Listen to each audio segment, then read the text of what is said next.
COVID-19 has highlighted the crisis posed by the decimation of the global economy through a natural disaster. If countries do not move away from their business as usual activities and non-compliance to the climate goals, the level of economic disruptions will be far more elevated.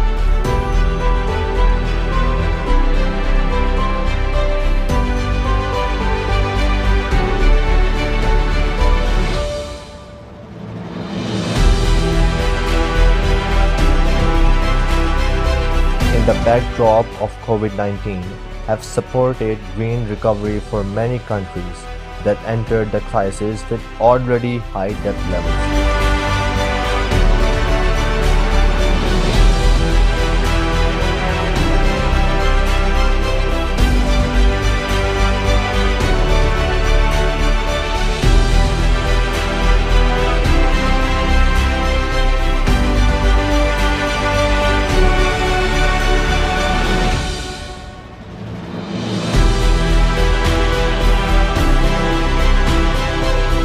Assist developing nations in their war against climate change.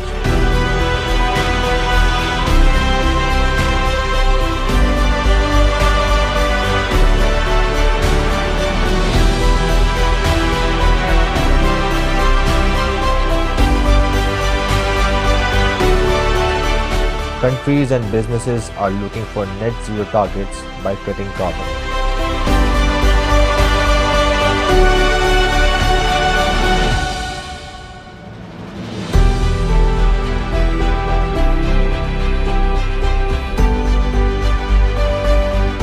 COP26 can facilitate the challenges, innovations, and opportunities.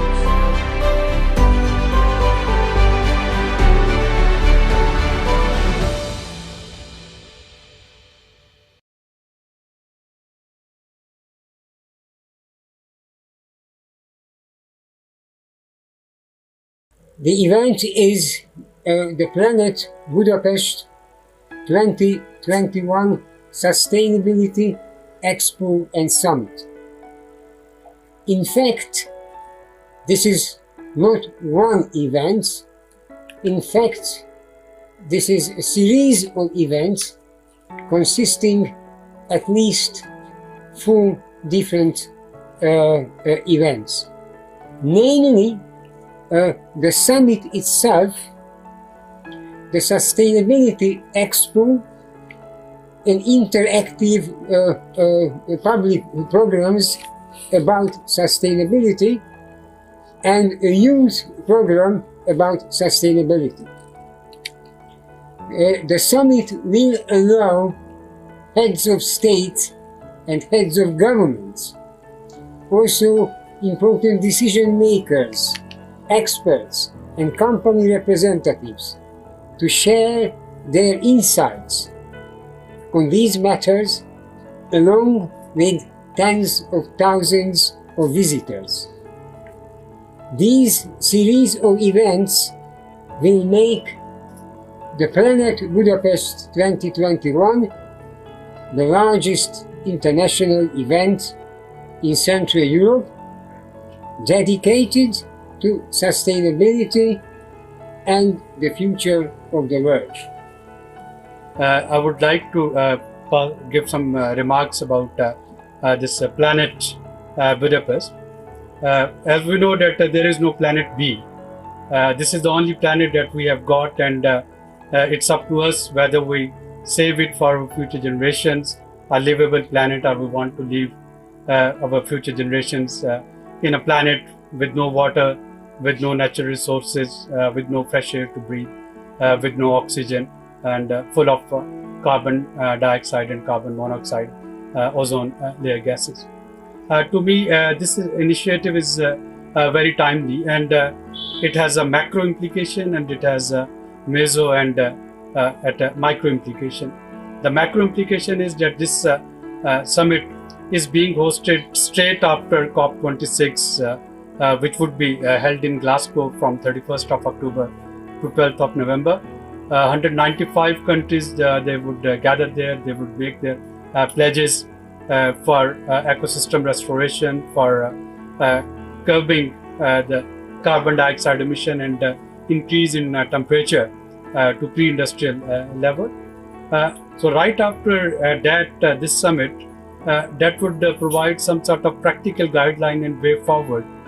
So if in Glasgow the international community would be meeting climate change, I can see that the expo here, it would give us some practical guidance on how to adopt some of the things that we have been discussing in Glasgow as part of our NDC's nationally determined contributions to reduce carbon dioxide emission. I kindly ask His Excellency Béla Fazekas and Dr. Abid Qayyum Suleri to hand over the certificate to the winner of the essay writing competition, Miss Fatma Baksam.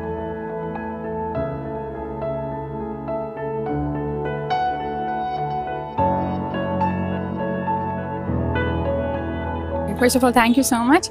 Like I was saying before, there's an American proverb that I believe in very wholeheartedly, and it goes that we don't inherit the world from this earth from the future generations. So we need to live here like we have to give it in a good, at least we need to give it in a better position than we found it, right? So this is something I truly believe in. The essay topic that I selected, waste management, that was something that I very strongly believe in, because living in Islamabad, I expected, you expect the capital city to be really clean and really developed and all of that. Still, the waste management problem is very high here. You see littering all around.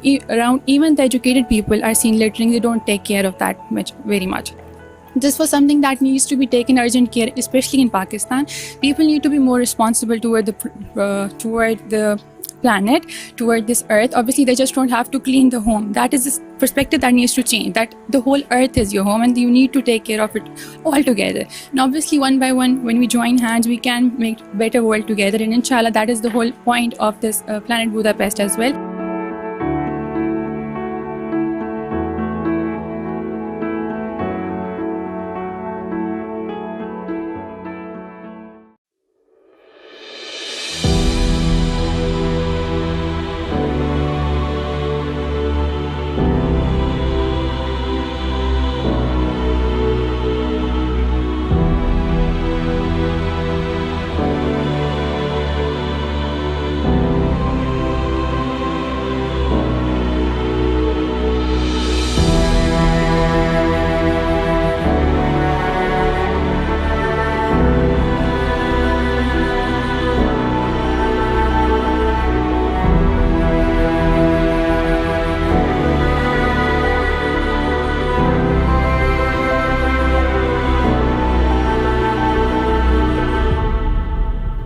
Does the panel think that COP26 has brought us closer to the climate, or closer to the climate disaster?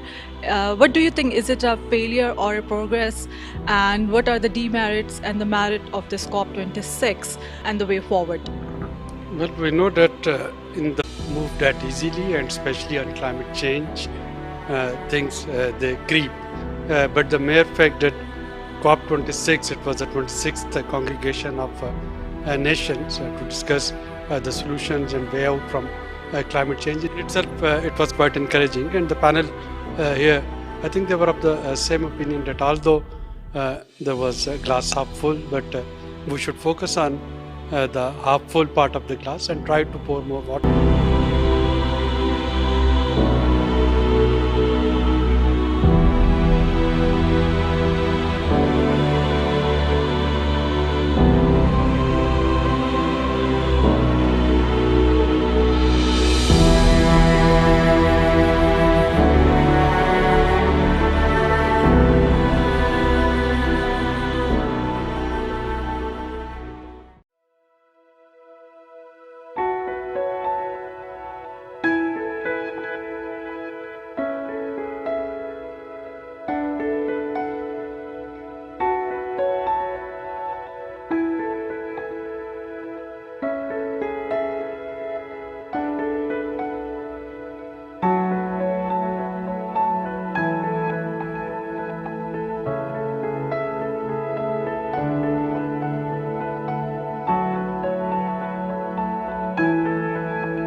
بسم اللہ الرحمن الرحیم. آج ہم اپنے programme کے ساتھ جو ہے وہ احسن اقبال صاحب جو کہ سیکرٹری جنرل ہیں پاکستان مسلم لیگ نون کے اور بڑا وسیع پارلیمانی تجربہ رکھتے ہیں اور لوکل باڈی سسٹم پر بھی پی ایم ایل این کے حوالے سے ان کا موقف جو ہے وہ ہم جانیں گے کہ پی ایم ایل این جو ہے وہ یہ جو ریفارمز ہونے جا رہی ہیں اور اس میں لوکل باڈیز کے جو تینوں ٹیئرز ہیں کونسلز ہیں ان میں بہتر کوارڈینیشن ٹرانسپیرنسی اور اس کو امپاور کرنے کے حوالے سے پی ایم ایل این جو ہے وہ کیا نقطہ نظر رکھتی ہے. ہم ویلکم کرتے ہیں جناب احسن اقبال صاحب کو اور جاننے کی کوشش کرتے ہیں کہ احسن اقبال صاحب یہ فرمائیے کہ بحیثیت سیکرٹری جنرل پاکستان مسلم لیگ نواز آپ کیا سمجھتے ہیں کہ لوکل باڈی سسٹم جو ہے وہ کتنا مؤثر اور بہتر ہونا چاہیے تاکہ عوام کی سروس ڈلیوری جو ہے اس میں امپرومنٹ آ سکے؟ بسم اللہ الرحمن الرحیم. دیکھیے سب سے پہلے تو میں یہ کہوں گا کہ کوئی بھی ڈیموکریٹ یا کوئی بھی انسان جو جمہوریت پہ یقین رکھتا ہو اسے جمہوریت کے تینوں ستونوں کو تسلیم کرنا پڑتا ہے. جمہوریت کی جو عمارت ہے اس کا پہلا ستون بلدیاتی ادارے ہیں یا مقامی ادارے ہیں. اس کے بعد پھر صوبائی فیڈریٹنگ جو یونٹس ہیں اس کی منتخب اسمبلیاں ہوتی ہیں اور اس کے اوپر پھر قومی اسمبلی اور سینٹ پارلیمان آتی ہے.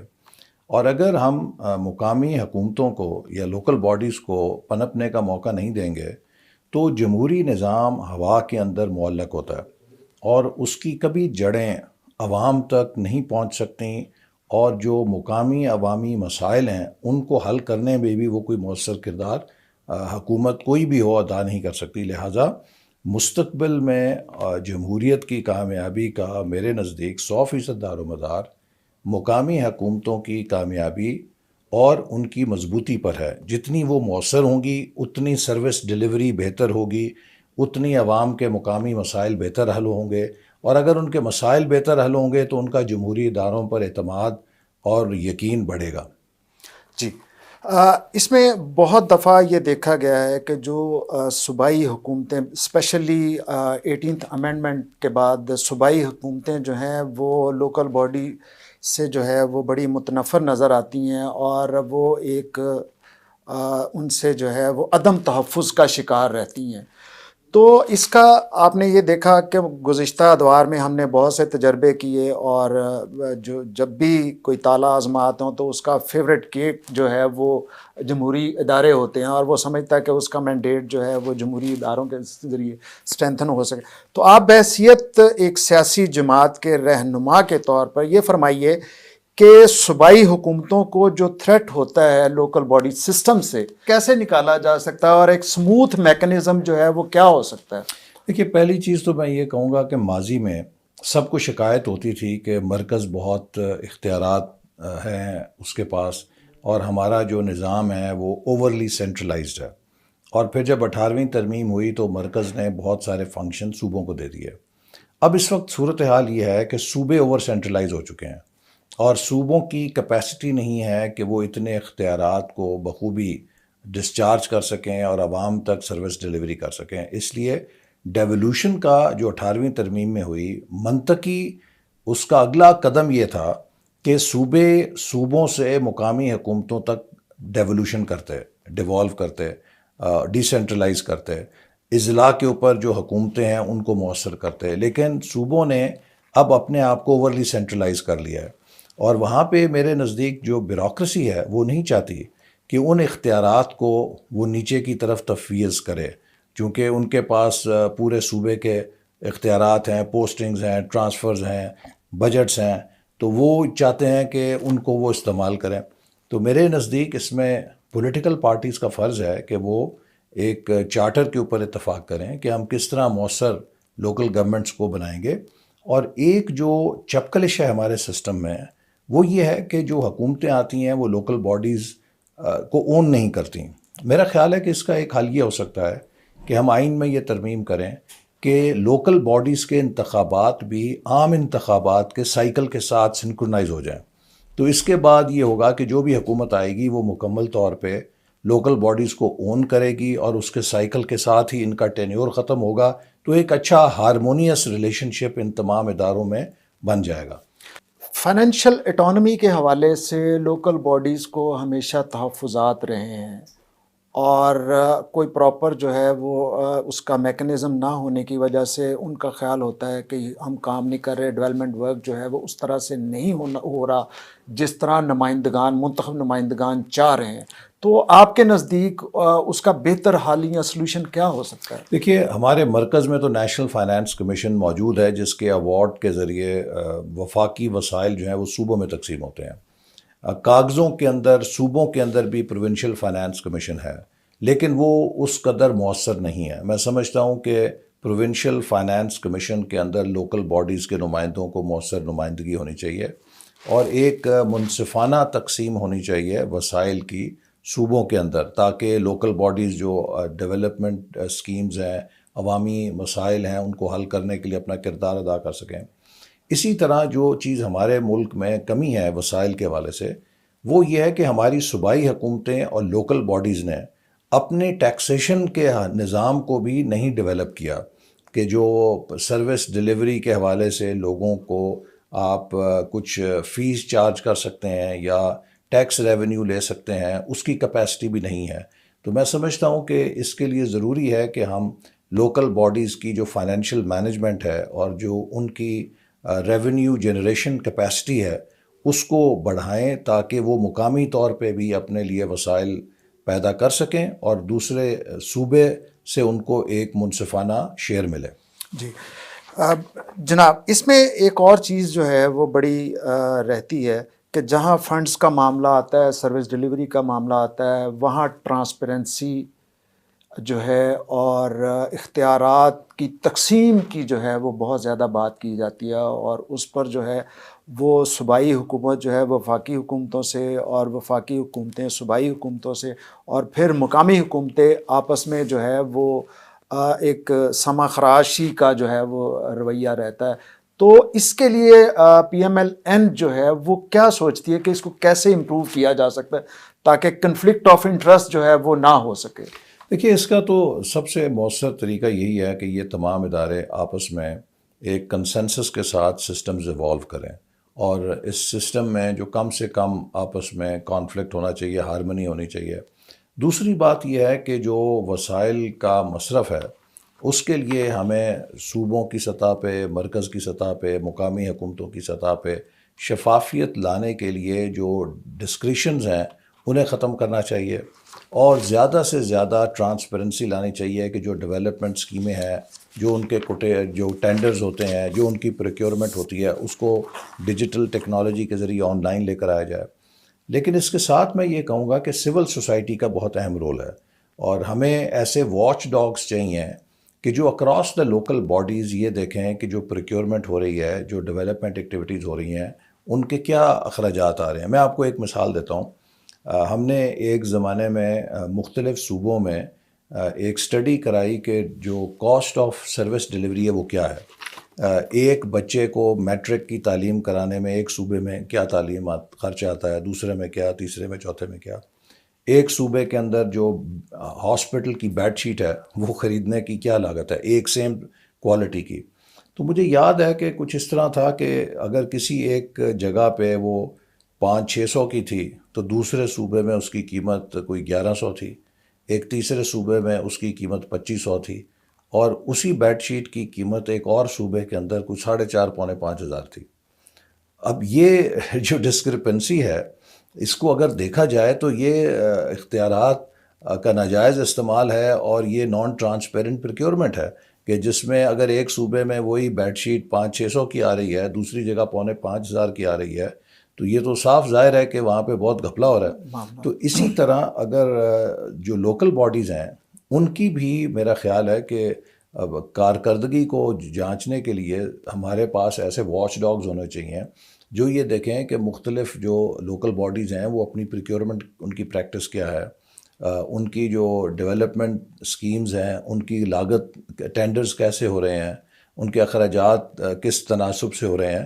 تو یہ جو کمپیریزن ہے، اس کی رپورٹس اگر بنائی جائیں اور سال کے آخر میں یہ سب کا پبلک اکاؤنٹیبلٹی ہوگی کہ آپ نے کیسے مصرف کیا، کتنے ایفیشینٹ تھے آپ اپنے ریسورس ایلوکیشن یا یوٹیلائزیشن کے اندر.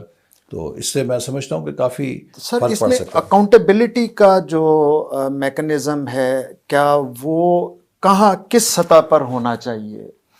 دیکھیے اگر ایسے سوالات یہ جنم ایک بہت ٹکلش سوال ہے، اس لیے کہ اگر آپ اس کی اوور اکاؤنٹیبلٹی صوبوں میں دے دیں گے تو صوبے انہیں چلنے نہیں دیں گے. اگر کوئی ہمارے ہاں جو سیاسی ناچاکی یا سیاسی پسند ناپسند کا سوال ہے تو اس میں صوبے پولیٹیکل بیسس پہ لوکل گورنمنٹس کو ڈسمس کر سکتے ہیں. ابھی آپ دیکھیے پنجاب میں کیا ہوا ہے کہ تقریباً 58,000 منتخب بلدیاتی نمائندوں کو صرف سیاسی ناپسند ہونے کی بنا پہ ڈسمس کر دیا گیا، اور تقریباً 30 مہینے سے وہ عدالتوں کے دھکے کھا رہے ہیں، اور پنجاب کے اندر لوکل باڈیز جو ہیں وہ غیر مؤثر ہیں، غیر فعال ہیں. تو اس طرح ہمیں احتیاط کا دامن ضرور رکھنا چاہیے کہ ایسا نہ ہو کہ ہم کوئی ایسی اکاؤنٹیبلٹی کا اختیار دے دیں. مثال کے طور پہ اگر صوبائی حکومت کسی کے خلاف کوئی کارروائی کرتی ہے تو پھر اسے بجائے یہ کہ انتظامی اختیار بنایا جائے، اس کے لیے لازم ہونا چاہیے کہ وہ اس کا ایک ریفرنس بنا کے عدالت میں پیش کرے کہ جی یہ ہمارے پاس ثبوت ہے، اس نے کرپشن کی ہے، یہ مس گورننس کر رہے ہیں، اس لیے ہم اس لوکل گورنمنٹ کو ڈسمس کر رہے ہیں. وہ ایک لوکل گورنمنٹ کی اومبڈسمین ہو سکتا ہے. لوکل گورنمنٹ کے حوالے سے ایک خصوصی عدالت بنائی جا سکتی ہے جو لوکل گورنمنٹس کی اکاؤنٹیبلٹی کے حوالے سے شکایات کو دیکھے اور جانچے. لیکن اگر یہ ایگزیکٹو ڈومین میں ہوگا تو اس بات کا خدشہ موجود رہے گا کہ یہ مس یوز ہوگی اتھارٹی. اچھا احسن صاحب یہ فرمائیے کہ ہمارے چاروں صوبوں کے جو مقامی پولیٹیکل ڈائنامکس جو ہیں ان میں فرق ہے، جیسے کے پی ہے، بلوچستان ہے، سندھ ہے، پنجاب ہے، تو پھر ہمارے جو دیہی علاقے ہیں ان کے نارمز کچھ اور ہیں، وہاں پہ ریکوائرمنٹ کچھ اور ہوتی ہیں.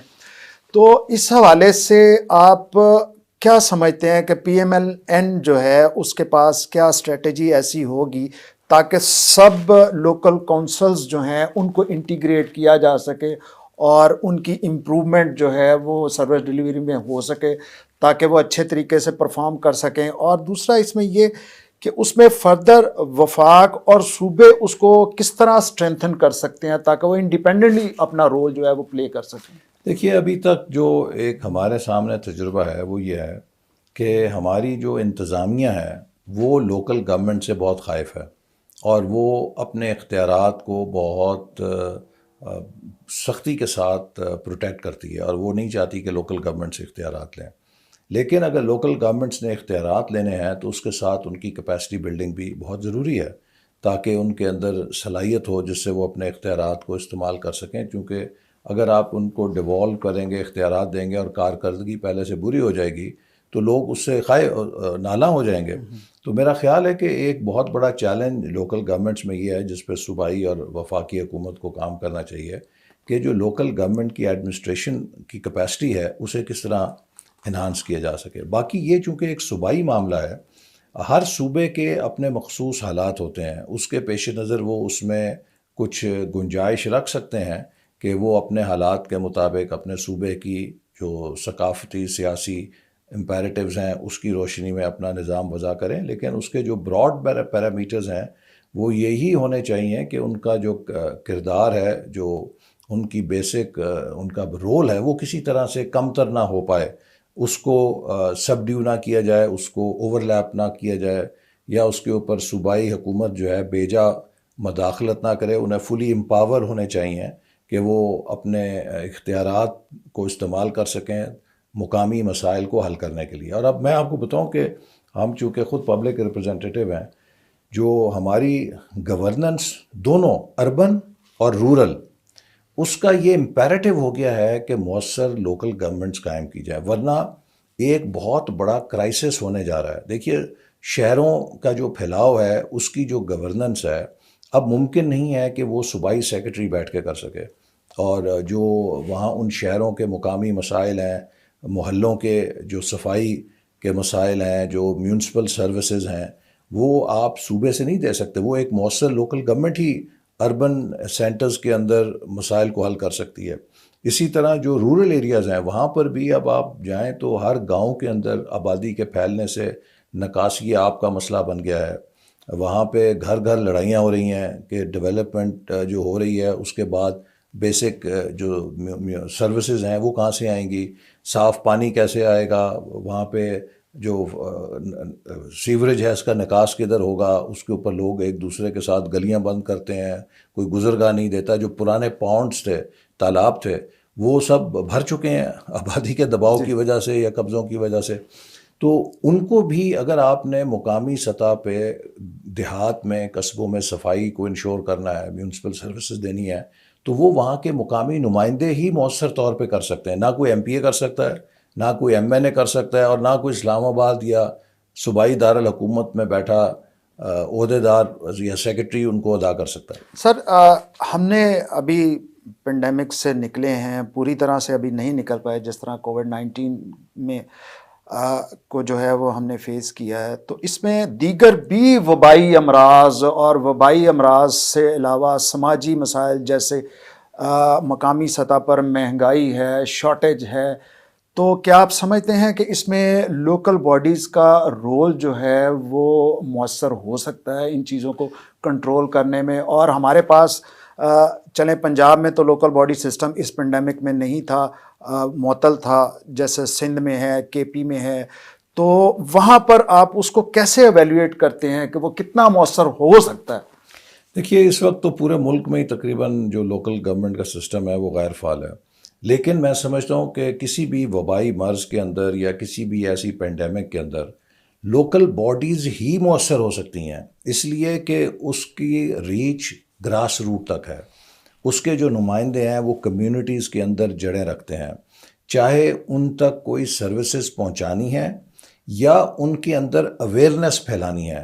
ان دونوں کے حوالے سے جو مین ایجنٹ آف چینج ہو سکتا ہے وہ کسی بھی M N A M P A کے نسبت وہاں کا جو مقامی کاؤنسلر ہے, وہاں کا جو مقامی لوکل گورنمنٹ کا نمائندہ ہے, وہ زیادہ مؤثر ہو سکتا ہے. اور میں سمجھتا ہوں کہ یہ آپ نے جب پنجاب میں ڈینگی آئی تو اس وقت دیکھا کہ کس طرح مؤثر طریقے سے ڈینگی کا مقابلہ کیا گیا, اور اس کے بعد اس کے فالو اپ میں جو لوکل گورنمنٹس تھیں وہ مسلسل وہاں پہ میونسپل سروسز کے ذریعے صفائی ستھرائی کا خیال رکھتی تھیں, اسپرے بر وقت ہوتا تھا, جس سے ہم نے ڈینگی پہ قابو پا لیا تھا.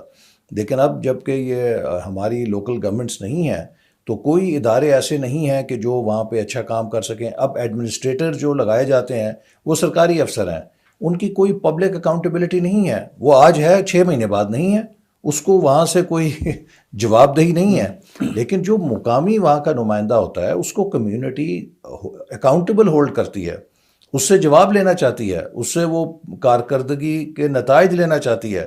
لہٰذا وہ اس پبلک اکاؤنٹیبلٹی کے عوض اپنی جان مارتا ہے, لوگوں کے لیے وہاں پہ انشور کرتا ہے کہ کوئی بارش ہوئی ہے تو پانی نہ کھڑا ہو, ان کی گلیاں نالیاں صاف ہوں, وہاں پہ وبائی امراض کے لیے جو بر وقت اقدامات ہیں پریونشن کے وہ اٹھائے جائیں. تو اس لیے میرے نزدیک لوکل گورنمنٹس ہی اس قسم کے پینڈیمکس میں سب سے مؤثر ٹیئر آف گورنمنٹ ہو سکتا ہے. ایسا صاحب یہ فرمائیے کہ ہمارے جو لوکل گورنمنٹ ریپرزینٹیٹیو ہوتے ہیں ڈفرینٹ ایئرز میں, جو کہ تحصیل پہ لوکل لیول پہ, پھر تحصیل میں یا ٹاؤن میں, اور پھر ڈسٹرکٹ لیول پہ جو پرفارم کر رہے ہوتے ہیں, کیا ہماری اس میں امپلیمنٹیشن اور سروس ڈلیوری کے دوران ایک ان کی کیپیسٹی کا بھی معاملہ ہوتا ہے کہ ان کی کیپیسٹی بلڈنگ جو ہے وہ ہو, سرکاری مشینری کو کیسے یوٹیلائز کر سکیں؟ اور اس حوالے سے اس میں یہ بھی کائنڈلی ایڈ کر دیجئے کہ اس پر سیاسی جماعتوں کی کیا ذمہ داری ہونی چاہیے کہ وہ اپنے مقامی نمائندگان کے چناؤ میں کیا کرائیٹیریا رکھ سکتے ہیں. جس طرح صوبے اور وفاق میں جو پارلیمانی بورڈ ہوتے ہیں وہ اس کا جائزہ لیتے ہیں اور پھر جو ہے اس کی کینڈیڈیچر جو ہے وہ فائنل کرتے ہیں, تو مقامی حکومتوں میں کے لیے جو ہے وہ کیسے آپ سوچتے ہیں؟ یہ دیکھیے, ابھی حال ہی میں کنٹونمنٹ بورڈ کے انتخابات ہوئے ہیں, تو اس میں ہماری جماعت نے بھی پارلیمانی بورڈ تشکیل دیے تھے, جنہوں نے جب اپلیکیشنز آئیں تو اس میں مختلف آپ فیکٹرز دیکھتے ہیں کہ جو امیدوار ہے سب سے پہلے تو یہ ضروری ہوتا ہے کہ اس کی پارٹی سے کمٹمنٹ دیکھیں, پھر اتنا ہی ضروری ہوتا ہے کہ اس کی آپ ونیبلٹی دیکھیں. الیکشن جو ہے وہ الیکشن برائے الیکشن تو نہیں ہوتا نا, آپ ہر پارٹی نے جیتنے کے لیے اس میں حصہ لینا ہوتا ہے, تو کیا اس امیدوار کی اتنی سٹینڈنگ ہے کہ وہ کامیاب ہو سکے. تیسرے آپ یہ بھی دیکھتے ہیں کہ اس امیدوار کی شہرت کیسی ہے, اس کا کیا کیلیبر ہے, کیا وہ جیتنے کے بعد پارٹی کے لیے نیک نامی کا باعث بنے گا. ایسا تو نہیں ہے کہ وہ پارٹی کے لیے کل کو مشکلات پیدا کر سکے. تو یہ ایک کمپوزٹ ہوتا ہے جس پہ سارے پیمانوں پہ مقامی جو لیڈرشپ ہے اس کی مشاورت سے پارٹیز فیصلہ کرتی ہیں. لیکن میرا خیال ہے کہ یہ ایک بہت اہم شعبہ ہے جس میں اگرچہ پولیٹیکل پارٹیز کے اپنے وسائل بہت محدود ہیں، ان لائک ٹرکی یا جرمنی جہاں پہ پولیٹیکل پارٹیز کو ان کی سیٹوں کے تناسب سے حکومت فنڈ فراہم کرتی ہے کہ وہ پارٹی ڈیولپمنٹ کے لیے کام کریں. ہمارے ہاں ایسی کوئی گنجائش نہیں ہے. لیکن میرے نزدیک یہ حکومتوں کا فرض ہے کہ وہ لوکل گورنمنٹ کے جو نو منتخب اراکین ہوتے ہیں ان کی کیپیسٹی بلڈنگ کے لیے ٹریننگ پروگرامز کا اہتمام کرے تاکہ انہیں جو انتظامی معاملات ہیں اور جو لوکل گورنمنٹ کے قوانین ہیں اور لوگوں تک اپنی جو سروسز ہیں انہیں بہتر پہنچانے کے لیے جن سکلز کی ضرورت ہے اس سے وہ آگاہی حاصل کر سکیں. احسن بھائی یہ فرمائیے کہ آپ کو یہ موقع ملا کہ آپ نے پلاننگ اینڈ ڈیولپمنٹ کمیشن کو بھی ہیڈ کیا ایز اے منسٹر، تو اس میں جو سندھ کا لوکل باڈیز ماڈل ہے اور کے پی کا، پھر بلوچستان کا اور پنجاب تھوڑا سا یہ ڈفرینٹ ہیں، تو آپ جو ان میں گیپ محسوس کرتے ہیں پی ایم ایل این کیسے سمجھتی ہے کہ ان گیپس کو جو ہے وہ فلفل کر کے اور اس کو انٹیگریٹ کیا جا سکتا ہے دونوں ٹیئرز کے ساتھ؟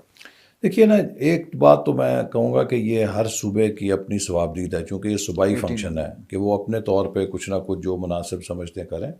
لیکن میرے نزدیک یہ بہت اہم ہے کہ جو بھی لوکل گورنمنٹ کا نظام وضع کیا جائے وہ کسی ایک پارٹی کا نہ ہو، اس کے اوپر نیشنل کنسنسس کیا جائے. دیکھیے ہمارے سامنے مثالیں موجود ہیں. جنرل مشرف آئے، انہوں نے ایک نظام بنایا، کسی سے مشاورت نہیں کی، کوئی پولیٹیکل اونرشپ کریٹ نہیں کی، اپنے مطلب کے مطابق ایک نظام ڈیزائن کیا. اس کے بعد وہ نظام جو ہے ان کے جاتے ساتھ ہی کھڑکی سے باہر پھینک دیا گیا.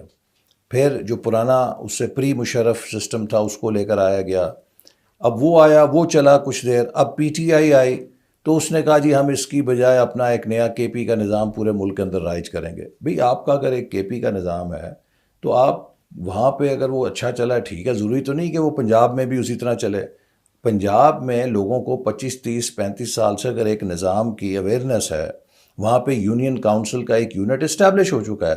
اب آپ اسے پھر ڈسمینٹل کر رہے ہیں اور ڈسمینٹل کر کے نئے اسٹرکچرز کریٹ کر رہے ہیں. لوگوں کو 5 سال تو لگیں گے سمجھنے میں کہ نیا نظام کیا ہے. تو اس طرح کے اگر آپ تجربے کریں گے، کل کو کوئی اور حکومت آئے گی وہ آپ کے نظام کو اٹھا کے باہر پھینک دے گی. تو میرے خیال میں یہ بڑا ضروری ہے کہ ہر صوبہ لوکل گورنمنٹ کا جو نظام ہے اس کے اوپر آل پارٹیز کنسلٹیشن کرے اور اس پہ ایک براڈ پولیٹیکل کنسنسس ہونا چاہیے تاکہ حکومت کے بدلنے کے ساتھ وہ نظام نہ بدلا جائے. اس نظام کی جتنی کنٹینیوٹی ہوگی اتنے وہ ادارے مضبوط ہوں گے. لیکن اگر ہر حکومت کے ساتھ ایک نیا لوکل گورنمنٹ کا نظام آئے گا تو یہ نظام تو پھر بالکل ہی انفینسی سے کبھی باہر ہی نہیں نکل سکے گا. تو یہ فرمائیے کہ یہ جو بظاہر زیرو ڈرافٹ پنجاب میں اور باقی جگہوں پہ وہاں پہ جو اس میں منورٹی ریپرزینٹیو ہیں، منورٹیز کے یا لیبر کے اور یوتھ کے، تو ان کا رول آپ لوکل باڈی سسٹم میں یا اس کو اسٹرینتھن کرنے میں کتنا اہم سمجھتے ہیں اور کس طرح کا وہ ہونا چاہیے تاکہ وہ اپنی کمیونٹیز کو امپاور کر سکیں؟ دیکھیے پہلی بات تو یہ ہے کہ پنجاب کے اندر جو بھی نظام بن رہا ہے ہمیں نہیں پتہ کیا بن رہا ہے. پنجاب کے اندر پی ٹی آئی جو نظام بنا رہی ہے وہ ایسے بنا رہی ہے جیسے کوئی ایٹم بم بنا رہی ہے کہ اسے سیکرٹ رکھنا ہے. بھئی آج تک آپ نے اپوزیشن کے ساتھ نہ کوئی کنسلٹیشن کیا ہے نہ اسے شیئر کیا ہے، تو پھر آپ کیسے توقع رکھتے ہیں کہ یہ نظام دیر پا ہوگا؟ یہ اتنی دیر ہوگا جتنی دیر آپ کی حکومت ہے، جیسے میں نے کہا اس کے بعد ہی ختم ہو جائے گا. جہاں تک لوکل گورنمنٹس میں مائنورٹیز کی، لیبر کی، خواتین کی امپاورمنٹ کا تعلق ہے تو یہ تو ہر نظام میں، چاہے وہ پری مشرف تھا یا مشرف دور کا تھا یا پوسٹ مشرف جو تھا پی ٹی آئی سے پہلے، ان سب میں. اور ہم نے جو لوکل گورنمنٹ پنجاب میں سسٹم دیا تھا اس کے اندر ایک اور ہم نے ایڈیشن یہ کیا تھا کہ یوتھ کو نمائندگی دی تھی. اب ہماری آبادی جو ہے اس کی زیادہ بڑی تعداد نوجوانوں کی ہے، تو اس لیے یہ بھی ضروری ہے کہ ہم نوجوانوں کے مسائل کو سمجھیں اور نوجوانوں کے لیے زیادہ سے زیادہ سہولیات فراہم کریں. تو ہم نے لوکل باڈیز کے اندر خصوصی نشستیں نوجوانوں کے لیے رکھی تھیں تاکہ نوجوانوں کی آواز بھی ان کی فیصلہ سازی کے اندر آ سکے. تو میرا خیال ہے کہ یہ خواتین، مائنورٹیز، لیبر، کسان اور نوجوان یہ سب اہم طبقے ہیں. جن کی آواز مؤثر طور پہ ان کی نمائندگی کے ذریعے آتی ہے، لیکن انہیں صرف وہاں پہ سنا ہی نہیں جانا چاہیے، ان کے ذریعے ان کے جو طبقات ہیں جن کی وہ نمائندگی کرتے ہیں ان کے لیے لوکل گورنمنٹس کو اسکیمز بنانی چاہیے، اور اس کے اوپر بھی ان کی اکاؤنٹیبلٹی ہونی چاہیے کہ ان طبقات کے فلاح و بہبود کے لیے انہوں نے کیا کیا۔ احسن صاحب یہ فرمائیے کہ ابھی آپ نے لوکل باڈی سسٹم کے حوالے سے ایک نیشنل کنسنسس کی بات کی کہ تمام پولیٹیکل پارٹیز میں یہ کنسنسس ہونا چاہیے جو کہ ڈائلاگ کے ذریعے ممکن ہے، تو اس میں بتائیے کہ پی ایم ایل این کا جو نقطہ نظر ہے لوکل گورنمنٹ کے حوالے سے، پیپلز پارٹی کا، اے این پی کا کے پی میں، اور اسی طرح پی ٹی آئی کا، تو ظاہر ہے تمام پولیٹیکل پارٹیز کی اپنی اپنی کانسٹیٹوئنسی، اپنی اپنی آئیڈیالوجی ہے، انہوں نے پارٹیز نے اسی آئیڈیالوجی میں اور اسی اپنے لیڈرشپ کے وین میں رہتے ہوئے کام، تو پھر جہاں نیشنل کنسنسس کی بات کی جائے وہاں پر کامن گراؤنڈز ہو کیا سکتی ہیں کہ جن پر جو ہے وہ بات کی جا سکے، کتنا آگے جا سکتے ہیں، کتنا پیچھے آ سکتے ہیں، کن کن چیزوں کو اس فارم میں ایکسیپٹ کیا جا سکتا ہے، کن کو نہیں کیا جا سکتا؟ دیکھیے سب سے بڑی بات تو یہ ہے کہ آپ جو بھی ریفارم کریں، جو بھی حکومت ہو، اس کے لیے سب سے انسینٹیو بڑا تو یہی ہوتا ہے کہ کیا اس کی ریفارم دیر پا ہے یا اس کے ساتھ ہی وہ ردی کی ٹوکری میں چلی جائے گی۔ اور دوسری بات یہ ہے کہ آپ نے آئین اور قانون کے تقاضوں کے مطابق اپنی ذمہ داری کو فلفل کرنا ہے، اور وہ تبھی ہوگی کہ جب آپ ایک براڈ بیسڈ پولیٹیکل کنسنسس لے کر آئیں گے۔ ڈیموکریسی ایکسکلوسیو گورننس نہیں ہو سکتی، ڈیموکریسی تبھی کامیاب ہے جب وہ انکلوسیو گورننس ہو۔ لیکن اگر آپ اپوزیشن کو اور دیگر جماعتوں کو سمجھیں گے کہ وہ اس نظام کا حصہ نہیں ہے، تو یہ ایسی ہی مثال ہے کہ جیسے آپ جمہوریت کی گاڑی کی ون ویلنگ کر رہے ہیں۔ جمہوریت کے گاڑی کے دو پہیے ہیں، ایک حکومت اور ایک اپوزیشن، لیکن اگر آپ گاڑی کو ایک ویل کے اوپر چلانے کی کوشش کریں گے تو یا آپ کا چلان ہوگا یا آپ کا ایکسیڈنٹ ہوگا۔ تو اس میں سر اب بھی آپ کیا تجویز کرتے ہیں کہ صوبائی حکومتیں جو ابھی چل رہی ہیں ان کو کیا سٹیپ لینے چاہیے کہ ان کو مزید اور زیادہ جو ہے وہ مؤثر انداز میں پرفارم کرنے کا موقع مل سکے، اور ان کے پاس یہ جو بھی لوکل باڈی سسٹم آئے یا ریپرزینٹیٹیو آئیں ان کے پاس ایک لیجیٹیمیٹ کور ہو، تاکہ کوئی بھی آنے والا جو بھی اقتدار میں آتا ہے تو وہ اپنی مرضی کے مطابق اس کے عام ٹویسٹ نہ کرے یا ان کو جیسے آپ نے فرمایا اٹھا کے میں سمجھتا ہوں کہ ایک تو یہ کسی درجے میں الیکشن کمیشن کا بھی فرض ہے کہ وہ چونکہ ان کی اب ذمہ داری ہے بلدیاتی الیکشن کرانے، تو وہ بھی کسی نہ کسی درجے میں سیاسی جماعتوں کو اعتماد میں لیں کہ جو ڈسٹرکٹ لیول پہ یا مقامی سطح پہ انتخابات ہوں گے ان کے حوالے سے ان کی کیا اونرشپ ہے اور اس کے لیے کیا ضابطۂ اخلاق ہوگا۔ لیکن اس سے پہلی بات یہ ہے کہ اب چونکہ نئے انتخابات ہونے جا رہے ہیں مختلف صوبوں میں، تو یہ ذمہ داری ہر صوبائی حکومت کی ہے کہ وہ اپنی صوبائی اسمبلی کی سطح پہ اپنی اپوزیشن کو اور دیگر جماعتوں کو اعتماد کے اندر لے اور اس پہ کنسنسس کریٹ کرے۔ اگر وہ کنسنسس کریٹ نہیں کریں گے تو یہ نظام، میں نے جیسے پہلے کہا، اتنی ہی دیر لاسٹ کرے گا جتنی دیر یہ حکومت لاسٹ کرے گی، اس کے بعد نظام بدل جائے گا۔ تو بار بار نظام بدلنے سے نظام مضبوط تو نہیں ہوگا، وہ کمزور ہی رہے گا ہمیشہ۔ فردر سر آپ اس میں اگر لوکل باڈی سسٹم کوئی بھی آتا ہے، بھلے کسی پہ بھی کنسنسس ہو، تو آپ کیا سجیسٹ کرتے ہیں ان کی پرائرٹیز جو ہیں وہ کیا ہونی چاہیے لوکل باڈی ریپرزینٹ، تاکہ ان کو میکسیمم اپنے جو کانسٹیٹوئنسیز ہیں یا پبلک ہے ان کو ریلیف دے سکیں؟ دیکھیے اس وقت تو ہم نے حکومت میں جب تھے تو لوکل گورنمنٹس کو ایک اونرشپ دینے کی کوشش کی تھی سسٹینیبل ڈیولپمنٹ گولز کی۔ جو ایس ڈی جیز ہیں یہ بڑے امپورٹنٹ ہیں کسی بھی ملک کی ترقی کے لیے، یہ قومی گولز ہیں، یہ بین الاقوامی ایجنڈا نہیں ہے، یہ ہر ملک کی ترقی کا اپنا ایجنڈا ہے۔ اور میں سمجھتا ہوں کہ ہمیں لوکل گورنمنٹس کو ایس ڈی جیز کے ٹارگٹس کو میٹ کرنے کے لیے، انہیں اچیو کرنے کے لیے بھرپور طور پہ امپاور کرنا چاہیے۔ بہت شکریہ جی احسن اقبال صاحب، آپ نے بڑا کمپریہنسو جو ہے وہ لوکل باڈی سسٹم پر جو ہے گفتگو کی، اپنی پارٹی کے نقطہ نظر کی روشنی میں اور اپنی لیڈرشپ کے ویژن کے، تو ہم آپ سے مشکور ہیں اور اجازت چاہیں گے۔ بہت شکریہ جی، اللہ حافظ۔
on 4th of October, we are celebrating UN World Habitat Day.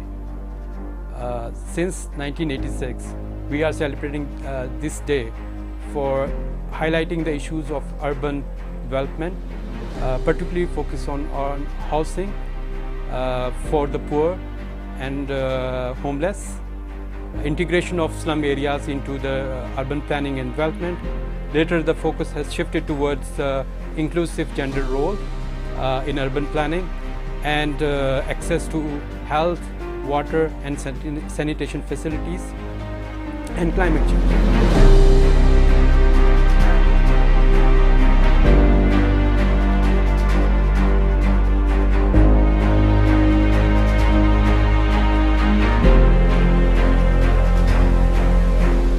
This year, the focus is on global race to zero campaign.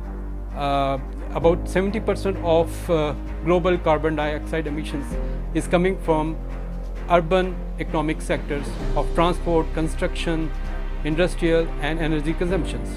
So there is need to understand and discuss that how this transformation toward greener and sustainable cities can be achieved in terms of financial support, technical support, and also how it impacts the urban society.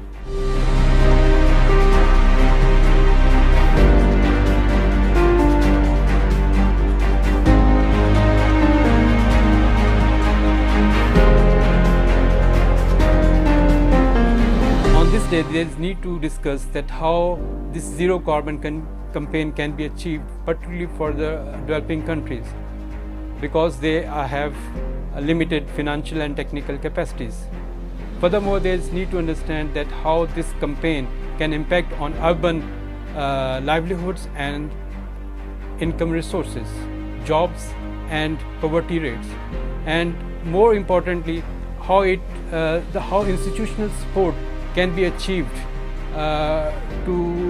particularly for the planning and development of pathways or strategies for greener growth.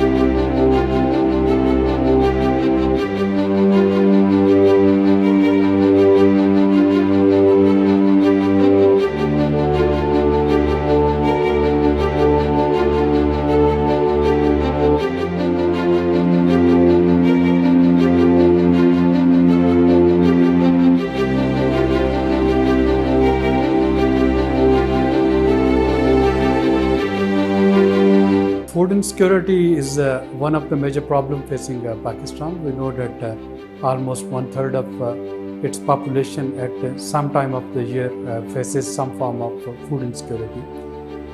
Now, with this food insecurity, Pakistan also faces a problem of food loss and food waste. Food loss is the loss of food from harvest to retailer, and food waste is a wastage of food from consumers and in household, in businesses, in restaurants. Now, in a country where a significant population is facing food insecurity, I think food loss and food waste is a criminal neglect. And we know that both of these losses and wastage, they do occur in our food systems, in our food production system, in our food consumption system. And that's where sustainable development goal of sustainable production and consumption, that becomes quite important, not only to tackle hunger and poverty, but also to change our mindset and change our behaviors.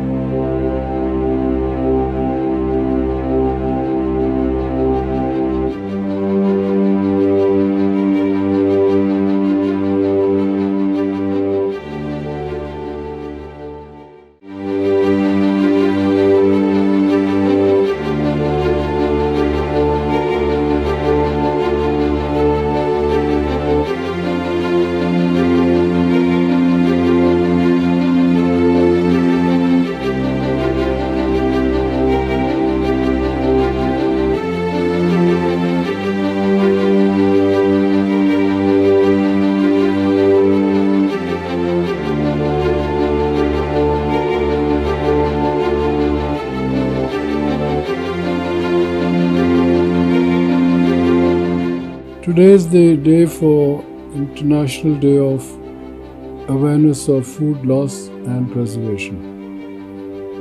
Food wastage and losses are major issues being faced globally and by every country with huge economic, environmental and social impact. When edible foods are discarded, it's not just the food that is lost. It's wastage of all the inputs required to take food from the farm to the consumer.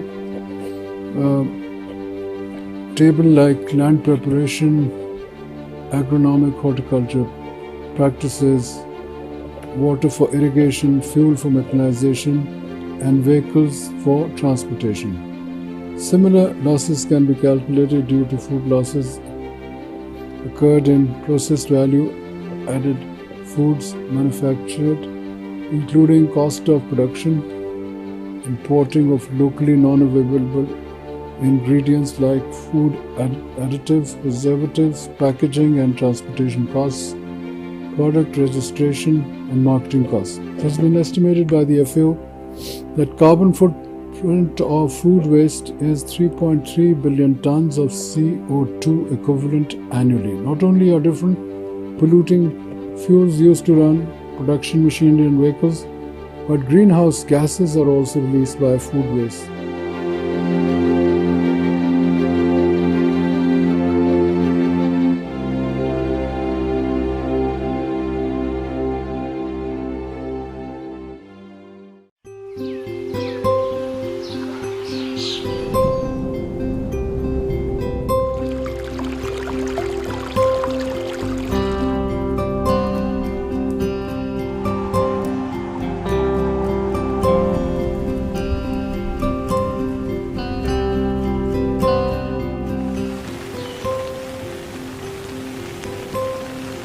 یہ زمین جس پہ ہم رہ رہے ہیں یہ ایک بہت بڑی نعمت ہے اور اس زمین کو ہر طرح کی آلودگی سے پاک رکھنا ہمارا فرض ہے، اس لیے کہ زمین سے زندگی جڑی ہوئی ہے اور ہم یہاں سانس لیتے ہیں. جتنی پاکیزہ فضا ہوگی، انوائرمنٹ ہوگا، اتنی بہتر سانس ہم لے سکیں گے.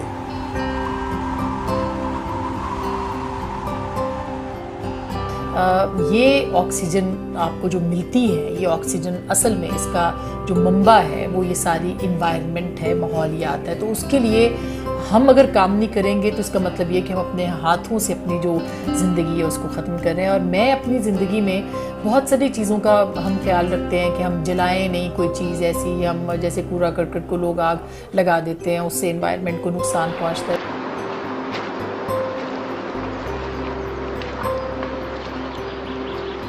And I would urge all of you to plant as many trees as possible. I would urge all of you to keep this planet clean and green for our future generations, to live a healthy life here.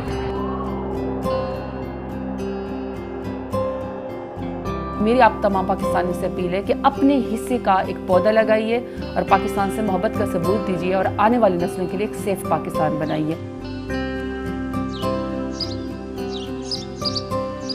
اپنے گرد پیش کو pollution سے بچائیں تاکہ ہماری آئندہ آنے والی نسلیں پرسکون زندگی گزار سکیں. اپنے آپ کو محفوظ بنائیں، اپنے خاندان کو محفوظ بنائیں، اپنے پاکستان کو محفوظ بنائیں. دعا ہے کہ سلامتی ہمیشہ ہمارا مقدر ہو.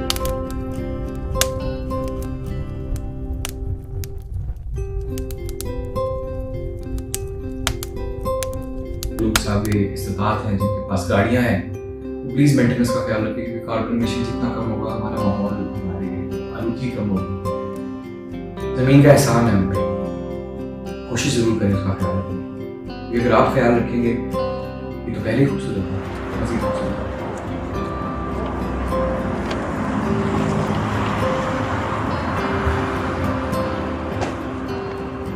صفائی کا خیال رکھیں، ماحول کو صاف ستھرا رکھیں، اپنی زمین کی حفاظت کیجیے. اور یہ سب کے لیے اور سب سے پہلے یہ پیغام اور میسیج میرا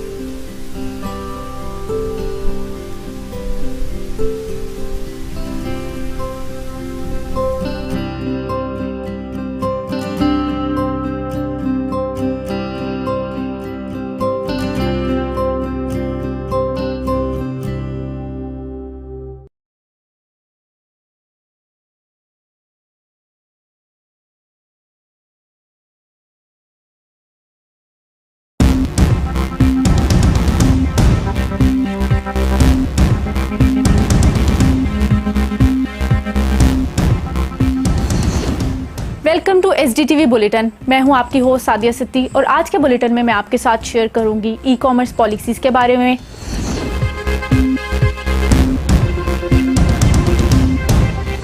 अफगानिस्तान में होने वाली तब्दीलियों के बारे में,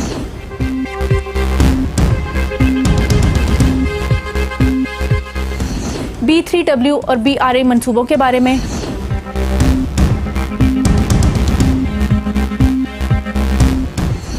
और आखिर में मैं आपके साथ शेयर करूंगी सैयद अली गिलानी की ज़िंदगी पर एक मुख्तसर रिपोर्ट।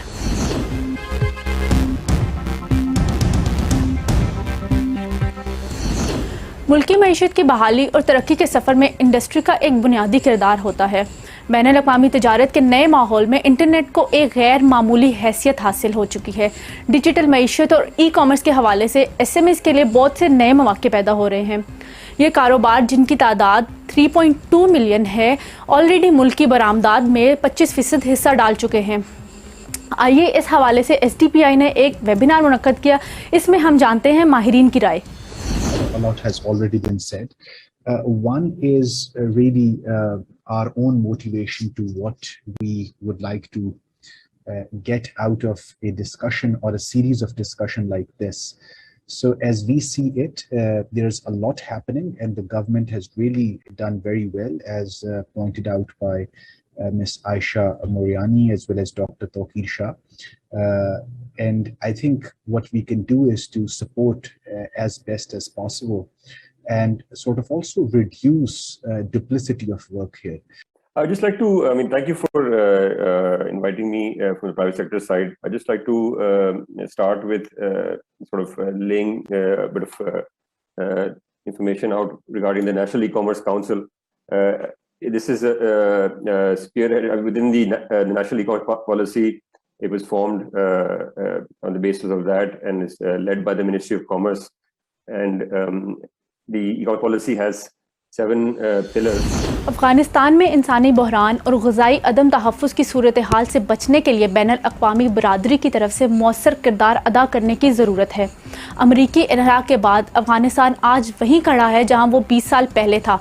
आलमी माहिरीन का मानना है कि अफ़गानिस्तान की बिगड़ती सूरत हाल के पेश नज़र 90% से ज़ायद लोग ग़ुरबत की लकीर से नीचे चले गए हैं, जिसमें ख़वातीन और बच्चों की तादाद ज़्यादा मुतासिर हुई है। इस हवाले से आइए देखते हैं हमारे माहिरीन की क्या राय है। Well, actually, a lot have been said about some of the problems which is being faced by Afghanistan. That's true that the situation has developed very fast, and nobody has expected that change would come so quickly. Although the war has been going on in Afghanistan for 20 years, and I think the Americans who invaded Afghanistan way back in 2001. It was a very chaotic entry into war. And I think much more chaotic has been the exit from the war. And if you examine actually what happened over the last 20 years, it gives a very scary situation of Afghanistan.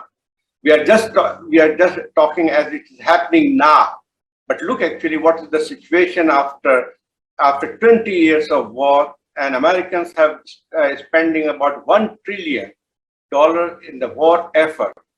And look actually what is the condition of the people of Afghanistan over this year. According to reports, 72% of Afghans are living below poverty line. The Dutch foreign minister was here last night. The German foreign minister was here a day before. We are expecting the British foreign minister also. And so our plea to them is that we must continue the international humanitarian development effort over there. Because if we don't, then in any case, there's going to be a situation where people are going to be running. Already I hear that about 600,000 people or 650,000 people are internally displaced. गुज़िश्ता दहाई से आलमी मंजरनामा जिस तेज़ी से बदल रहा है वो किसी B3W समिट के दौरान मंजर आम पर आने वाला G7 से ढका छुपा नहीं है। मंसूबे का हम पल्ला BRI मंसूबा, जिसे आलमी मुबसरीन चाइना का समझ रहे हैं, किसी हद तक काबिल अमल है और पाकिस्तान का इस हवाले से क्या हिकमत अमली है, आइए हम नज़र डालते हैं हमारे माहिरीन की क्या राय है। it's not a black and white that, you know, this country is our best friend and this country is our rival. We can't engage with them. And I think when we talk about China, and there have been conversations about China in this webinar before I joined, the best example to learn from is China. China doesn't see eye to eye in its geopolitical interests with the United States and vice versa. However, the United States and China are the biggest trade partners in the world. Similarly, the trade between China and India is 10 times the economic partnership that we have, that Pakistan has with China. So I think that it has to be an approach which is engages particular segments of the relationship. One question is that while Pakistan is not part of international treaties for road transport, this is a questioner asking. I guess we are of some treaties, but not all. How Pakistan logistic companies get benefit out of these projects, to connectivity project? Logistic companies. Maybe question is about how logistic companies can benefit from these projects amid Pakistan situation in international treaties. Right. I'm not privy to that treaty. I think there's an international requirement to have your logistic companies or your logistic enterprises moving across the world. There needs to be a international treaty. You should be member of the treaty, and I think I also guess that we are not part of that treaty. But this question was raised somewhere where Sandaud Sahab and I we were together. But we are not part of that. Now, what to do? I think when we talk of Belt and Road Initiative, or for that matter, B3W, we need to, the most important thing. What is the most important thing in benefiting from these ventures, ambitious ventures of superpowers?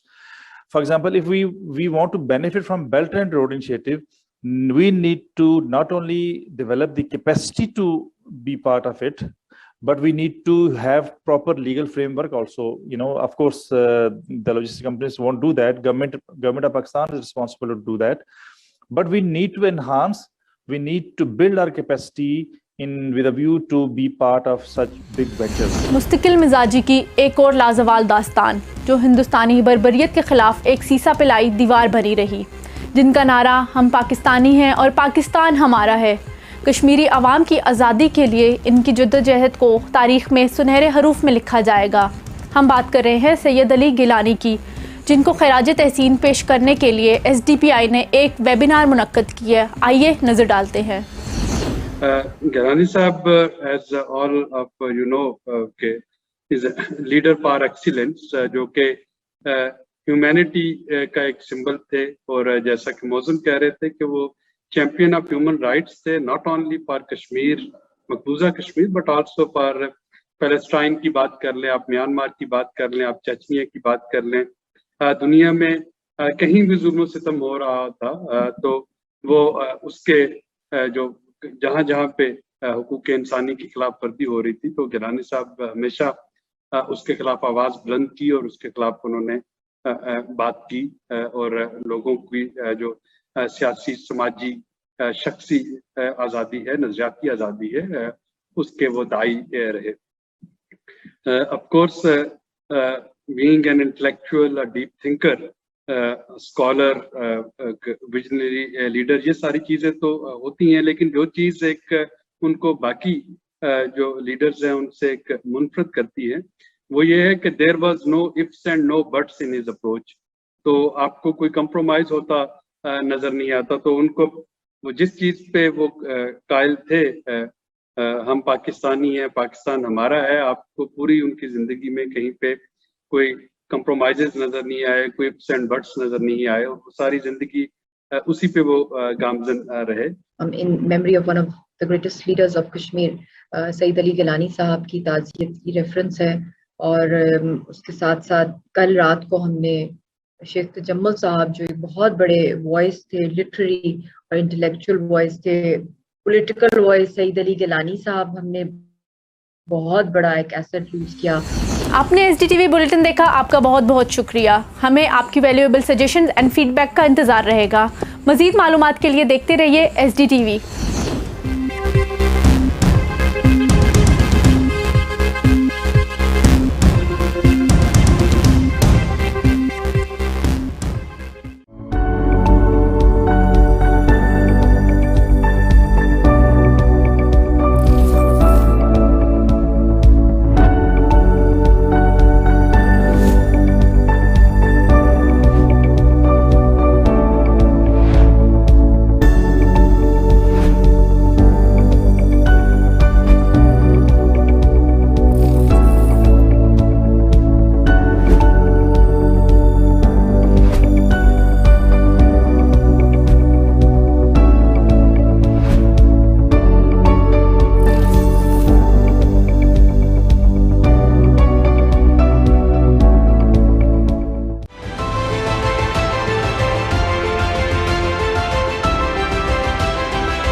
The energy sector of Pakistan is marked with major inefficiencies, financial risks, and misaligned policies.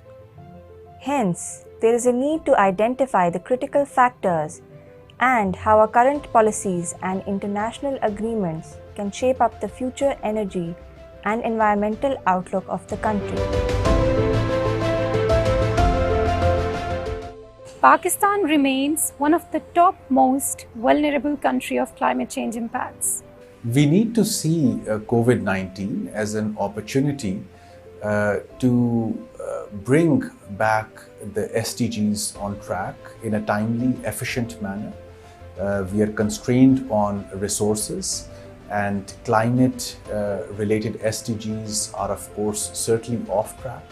But this is the time to rethink our production processes and really build systems and processes so that we don't go back to business as usual.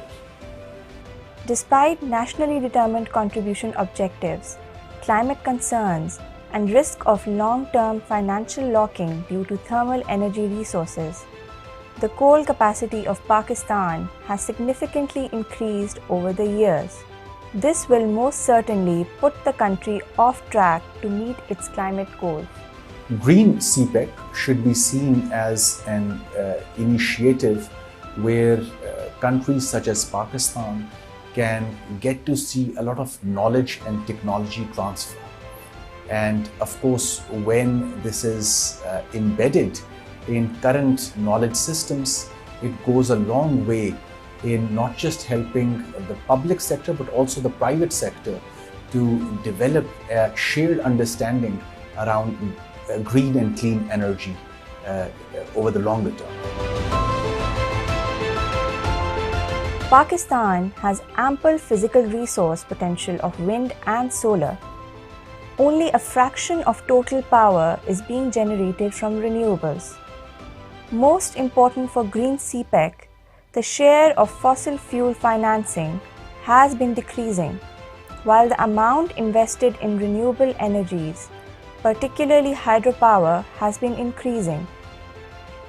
Considering these potential impacts, greening CPEC seems to be a good way of mobilizing finances by focusing on accelerating investments in green and innovative infrastructure, also in renewable energy, transport, nature-based solutions, agriculture, trade, and so on.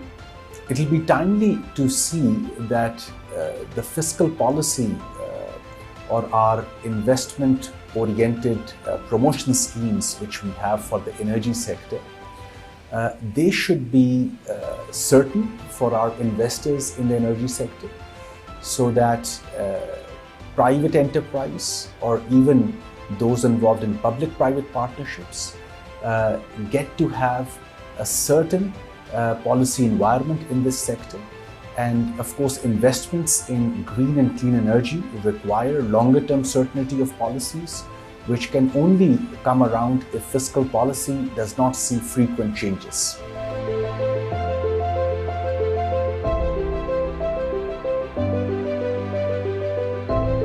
Diversification of financial resources along with awareness and capacity building in financial institutions can ensure the availability of green finance and green stimulus. If this is to become a broader trend for Chinese overseas investments, we would need clear and stringent policy guidelines from both China and Pakistan.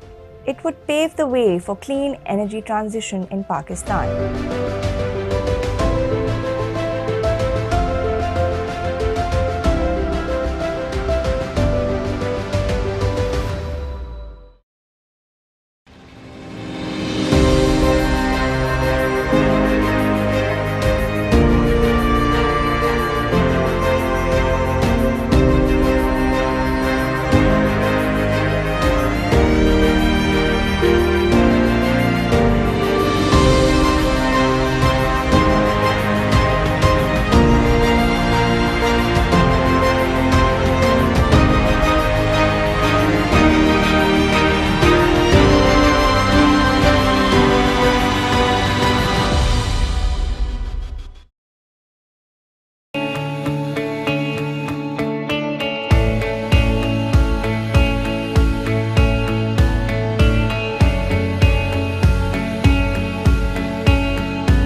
Today, the whole world is celebrating International Literacy Day, and literacy is important not only because it is one of the tools that plays a vital role in intergenerational development and intergenerational movement, but also because this year the theme of this International Literacy Day is that literacy from a human-centered approach through narrowing digital divide. And this is very relevant to Pakistan. In Pakistan, we have seen that apart from millions of children, out-of-school children, COVID-19 that forced many million more children not to be able to take part in physical classrooms. And that on one hand was a good news for the areas which were deprived of infrastructure, where education could have been taken in classroom, could have been taken through smart devices and digital technology. But on the other hand, it highlighted the inequality and inequity to access to digital services, and I'm talking of 3G and 4G broadband services in many of areas of Pakistan which are either non-functional or not up to the mark. And I'm talking of lack of smartphones and devices in many households, even in metropolitan cities of Pakistan. So government of Pakistan, I'd appeal that today government should take more proactive steps to reduce this digital divide across Pakistan, and take more proactive steps to provide smart devices to those households which require it, either through rationalization of tariff or through other direct and targeted subsidies.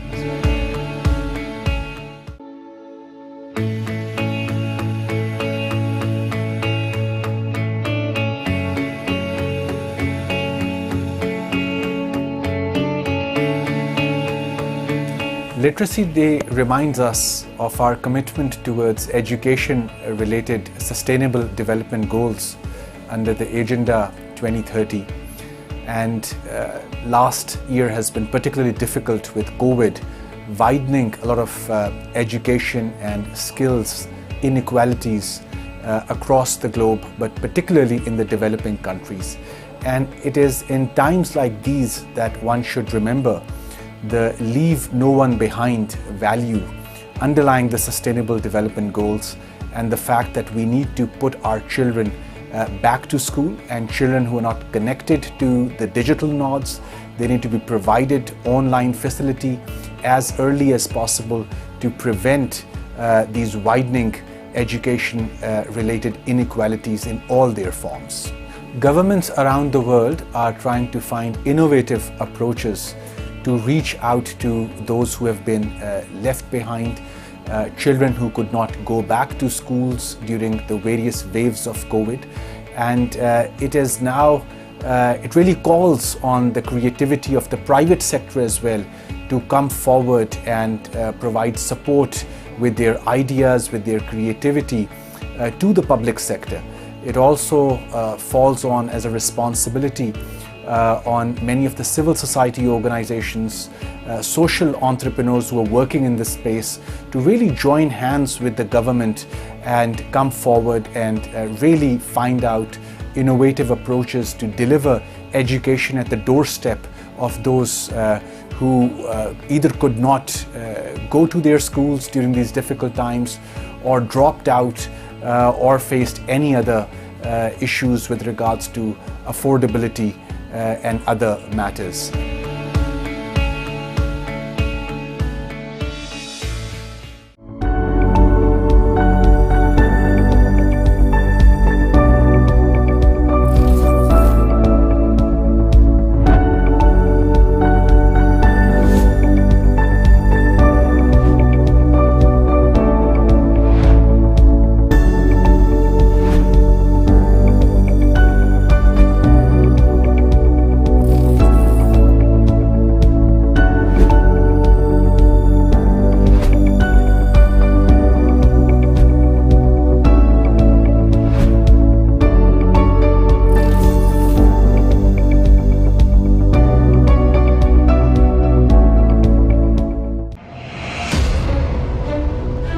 Coal-based power generation and coal mining, that has some irreversible environmental footprints. Drought in district Tharpakas is happening from decades now. It is not a new phenomenon over there, and it is of course because of climate change.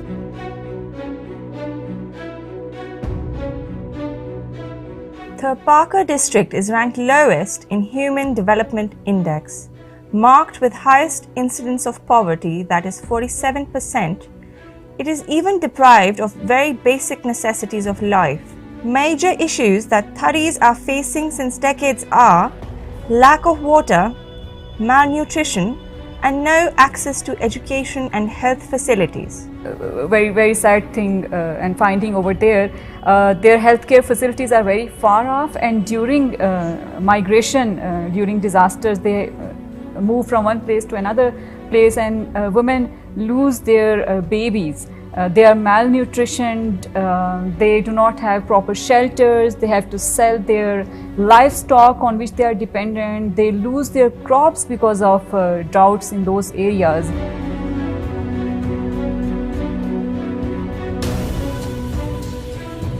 In recent years, the discovery of the 7th largest coal reserves in Thar, that is the Thar coal field, have been a game changer that has brought about socio-economic prosperity to the local residents. These developments are going to result in an increase in job creation for the region. More economic opportunities are expected, but these will also lend important health and education benefits to those who are living in this locality.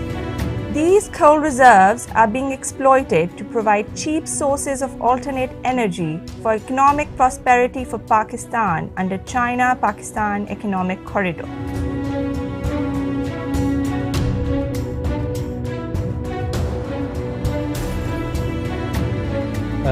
Of course, we can't ignore the air being polluted, water being polluted, land degradation, and ecological distortion and ecological disruption that would occur due to this coal mining and due to this coal-based power generation. This substantial investment in coal mining and power plants is not only the major source of mounting emissions of greenhouse gases in the country, along with large environmental and social costs, but also a substantial risk to Chinese investment. We believe that China and Pakistan, through their renewed commitments to renewable energy, they can create a win-win situation here by greening and cleaning the energy generation projects up under CPEC and making the best use of available technologies that China now has. for cleaner and greener energy generation. Recently, China has announced to scale up its intended national determined contributions by adopting more vigorous policies and measures.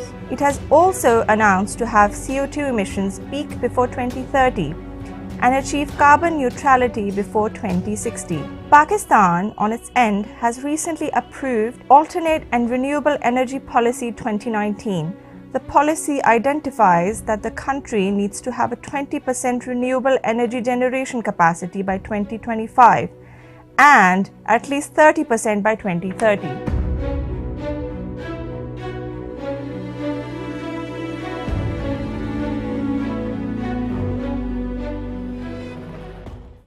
Now, the pathways to cleaner and green energy are, of course, many, but the most immediate ones are, of course, in my mind, one is the fiscal and regulatory certainty. We need to have policies which are there for the medium to longer term, so that both private sector and public sector can work hand in hand, and they understand the benefits of doing this together. Second, of course, there has to be a shared vision at our parliament level, at the civil service level, at the regulatory institutions who are involved in facilitating the investment in clean and green energy.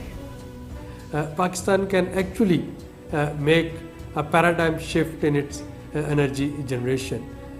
It is about time that both the countries, under their renewed pledges for renewable energy, they get together and they try to see that how a clean and green recovery is possible, whereby we can shift from coal-based power generation to alternative and renewable energy generation under CPEC, and it's quite possible. And this is what is in the medium to long-term planning of both China and Pakistan.